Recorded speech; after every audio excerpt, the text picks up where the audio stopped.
Hi everyone, it's Penny Black and Jill Foster here with a new PB&J card class. And this is the first in a series of videos featuring our brand new liquid watercolor inks and the theme of finding peace through painting. And I think this is a great time for all of us to be looking for some ways of finding peace. And the act of painting requires focus and can take us away from our daily worries. And this can lead to relaxation and a sense of calm. And I find this especially for myself that every time I paint, I just slow down. We can enjoy color and our brain can just take in beautiful and happy images. And research shows that the act of painting can even increase dopamine, the hormone associated with positive emotions and feelings of well-being. And this is regardless of how yours turns out. And so it's just all about enjoying the process. And that's what we're doing today. And we're using these new liquid watercolor inks, which have designer created and approved colors. So I had so much fun designing these colors for you to use. And today is all about the pink color combos. So I'll be sharing with you a look at each of the pink inks that we have, and then also showing you how I've painted these flowers. Now I did stamp ahead of time our Sending Bloom stamp set onto Canson 140-pound watercolor paper, and I will list and link for you everything I'm using down in the YouTube description box below. So here are the pink colors that are in the pink family of our new liquid watercolor inks. We have rosy, magenta, polished, bubblegum, and ballet slipper. And I think it's helpful to actually see these colors being used. So let's go ahead and take a look. Here they are in the bottles, and you'll see the names right there on the front. And I'm just going to do a little swatch for you. Now, if this is the first you're hearing of our liquid watercolor inks, there's lots to know about them and how to use them in just an introductory video, and I'll link that for you down in the YouTube description box below. But you can see that these are a very handy set of pink colors. If you love pinks, these are everything, at least for me, that I would need in a set of pink colors. So I'm just squeezing those out onto my palette. I'm sorry it's a little bit off camera there in sort of my pink section. Now I am going to reconstitute each well with just by putting a drop of ink on there. You can also just remix up and reconstitute the ink in your well because it will dry by adding water and mixing it in, but I like to just put a fresh drop of ink in there. There's tons of ink in these bottles, and so you don't have to have like a worry that you're going to run out of ink. A little drop is all you need. And I'll just put those in there, and pretty soon we'll be ready to start painting.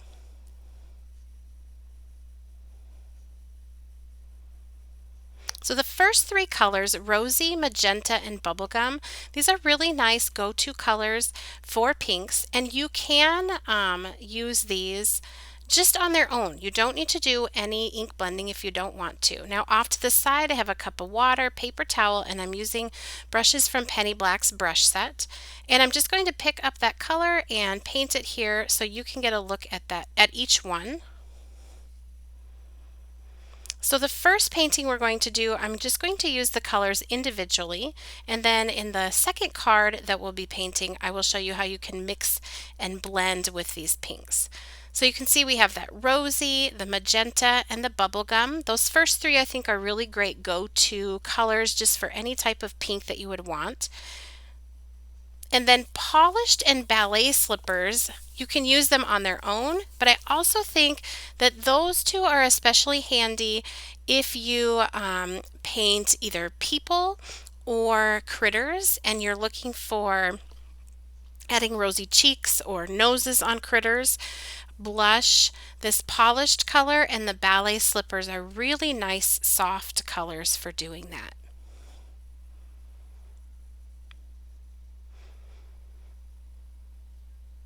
So there you can see that palette of pinks.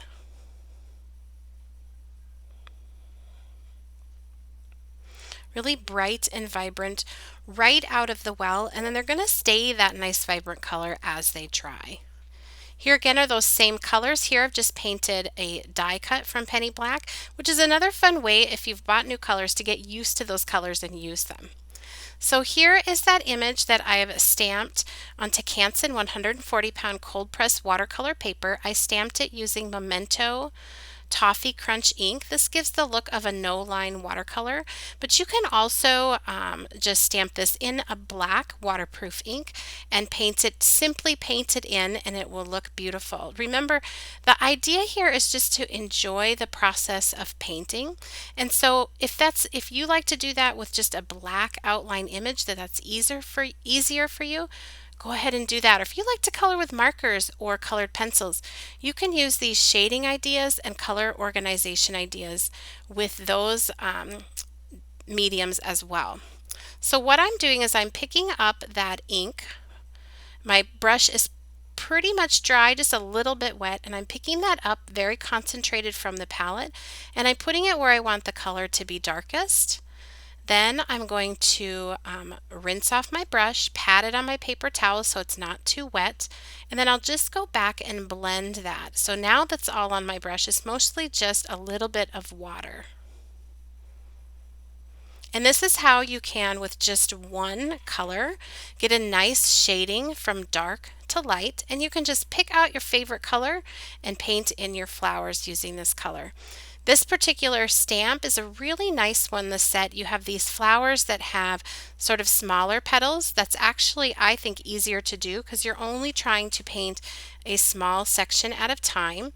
It also, on this same stamp set, has a larger flower with more open petals, which are really fun if you're looking to practice doing different blending or shading, and I'll show you that later on in the video. So I'm just going to continue this process. Now at the beginning when I started painting these flowers, I did have that in real time for you. So you could see that it really does move pretty quickly, and it's just to get a sense of how long I spent in painting them and that back and forth. I've sort of zoomed out so you can see the back and forth from palette to paper towel to water, and I can't emphasize enough that paper towel. I am almost always dabbing things off with a paper towel because I find it's easier to paint when there isn't too much water. I just have a lot more control. So there is that flower just done with one color, with that rosy color. So now here, this is the magenta. Now I like this magenta because it can go pink, but I also really love it with our purples.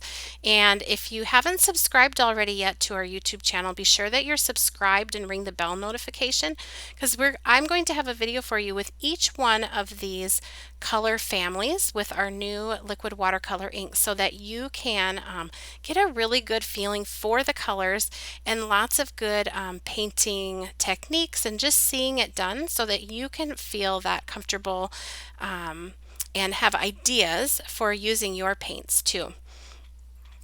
Like I said at the beginning of the video, this video series is all kind of about that finding peace through painting. And I love when I get new stamps or going through my stash and picking out older stamps, I love to go ahead and just stamp a whole bunch of panels like this. This is 4 1/4 by 5 1/2 inches, so it's a standard size card size, and just have them ready to paint. So even especially to do that stamping like one day, and then maybe the rest of the week, you just have a stack of those sitting there, your paints out and your palette ready to go. Even have your brushes handy and a cup of water so that you can almost just, for me, walk into it. And I'm much more likely to paint then. And I will paint a whole bunch of panels, a whole bunch of images, and then go back and figure out what to do with them as far as turning them into a card. So sort of assembly line style, and allowing the painting to just be its own sort of moment. And I find that if I can even just get 15 minutes in painting, it is very peaceful. And often if I start, then I will do a lot more than that 15 minutes. But for me, it's about having it really set up so that I can walk into that. So you can see here I painted that one with the magenta, and then here I just thought I'd show you a couple of leaves, again putting that darker color down, rinsing off, and by darker I mean concentrated right off of the palette, rinsing off my brush with water, patting it dry, and just going back and blending that. And then finally we're going to use the bubble gum. Now, like I said before, the ink on your palette will dry, and so you can reconstitute that with water and just mix it back up. And honestly, that really sort of thick, even kind of little chunky pieces in there, when you reconstitute it with water, they are going to give you the most beautiful, vibrant color. So don't be afraid of those. Again, see my intro video if you have any questions about that, or you can just put another little drop of ink in there and let it just reconstitute itself with its own ink color. This is that bubblegum color, so that really soft pink. So the first rosy was a real vibrant magenta leaning towards that purple side, and then bubblegum, and then I think I grabbed the wrong one here, polished for a minute, but this bubblegum color is very that nice pink, sort of bubblegum pink. Here we're going to move on to the other flower that's included in that Sending Bloom stamp set. I stamped it with that Memento Toffee Crunch ink, but I've just grabbed here a PITT Artist pen. It's just a waterproof pen with a very small journaling tip, and just outline those center stamen so that I wouldn't lose those details when I paint it over with the inks. So for this one, I'm going to do some color blending. So first I'm going to pick up that magenta, and I'm going to put it where I want it to be the darkest. I'll rinse off my brush, pat it dry, and then go back and just start blending that out, and also getting just the whole petal painted in and pretty wet with the ink. I could certainly stop there, and that is really beautiful. But if you want to play and you want to mix other colors together, don't be afraid to do so. These inks will do that very beautifully. So I'm going to go ahead and dry that. Just hit it with my heat gun just a little bit. And then now I'm going to pick up Zinnia, which is an orange color, and I'm going to put that again where I want it to be the darkest, right from the palette. And then I'm going to rinse off my brush, pat it dry, and start blending that into that pink base. I can even grab a little bit more magenta and let it just mix together right there on the petal.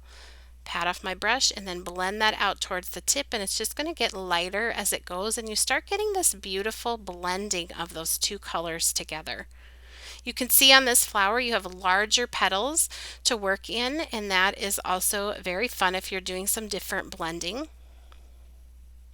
I'm going to dry that, and if that's another tip I would have, is if you like how it's looking right in that moment, go ahead and dry it, and that will kind of almost freeze it how it looks at that moment.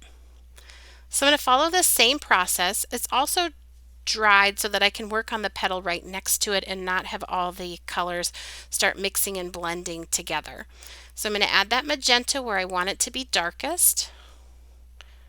So it's coming off of the palette onto the paper. Rinse off my brush, pat it mostly dry, and then go back and blend that out with water.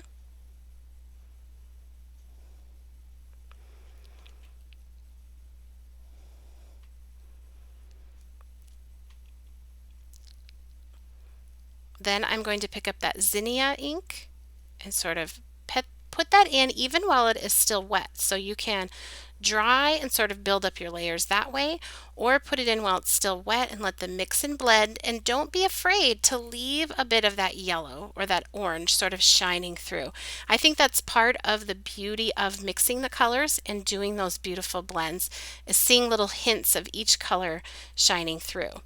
Now I repeated that process on all of those petals that are kind of more in the back. I wanted them to be darker, and now these ones that are more in the front, I'm doing a little bit lighter. So I put less of that magenta down at first, blended it with water, and just a touch of that Zinnia on top, and then just blending it just a little bit there with water, and just letting that be in that sort of light version of that color. I'll move over to this petal here and do the same thing, just a small touch of the magenta this time. Rinse off my brush, pat it dry, mostly dry, and then go back and blend that. Using a little bit more water this time when blending, and that will help it to be a lighter version of that color. And then just grabbing a touch of that Zinnia while it's still wet, kind of patting it or pouncing it in there and letting those mix and blend right there on that petal. Touches of that yellow and orange shining through with the pink. This is a color combination that I really, really love. then to finish this off, I thought I would show you the leaves as well. And the leaves are a combination of the colors of teal and pine. And first I'm putting down that teal color, blending it out with water. And I will have all of the exact colors I'm using listed and linked down in that YouTube description box below, including all of the stamps and everything that I'm using listed and linked for you down below. Here on top I put a touch of pine. That's one of my favorite color combinations, the teal and the pine, and just letting those mix and blend together. And then I'll just go right over the stem there. Finally, to finish this off, it was completely dry, and I've just grabbed some like real cheap acrylic paint. I think I got this like at Walmart or something, and I'm just going to add a little touch of that to the stamen. It will absorb, sort of reblend some of that watercolor ink that's beneath it, but I like that it just gives it a real soft look. So to finish these cards off, I used our background basic stencil set to just add some light inking to the background. So these are just one layer cards. I really love how they turned out. Again, super fun to paint. If you had this stamp or a stamp similar, you could stamp several and try it with lots of different colors and have a really beautiful set of cards when you're done. Just stamp a sentiment and put them onto a note card and they will be ready to go, or they make a really beautiful gift set. So those were those first three colors, rosy, magenta, and bubblegum. And then I just wanted to show you here this polished color I used on her cheeks, the ballet slippers I used on the ears and the cheeks and the feet, and then that polished there on the nose. So just some more ideas for those beautiful pinks. And then here is that card where we've done the beautiful blends on the flower using the different inks. So I hope you enjoyed today's video. I'd love to know, do you have a favorite color out of this pink color family? Leave a comment down below. And here is a look at those finished cards, and we will see you in the next video exploring our next color family. Make sure that you're subscribed, and you can also continue to connect with Penny Black on Facebook, Pinterest, YouTube, here on YouTube of course, as well as Instagram, our website, and blog. Everything is linked for you down in the YouTube description box below. Happy stamping!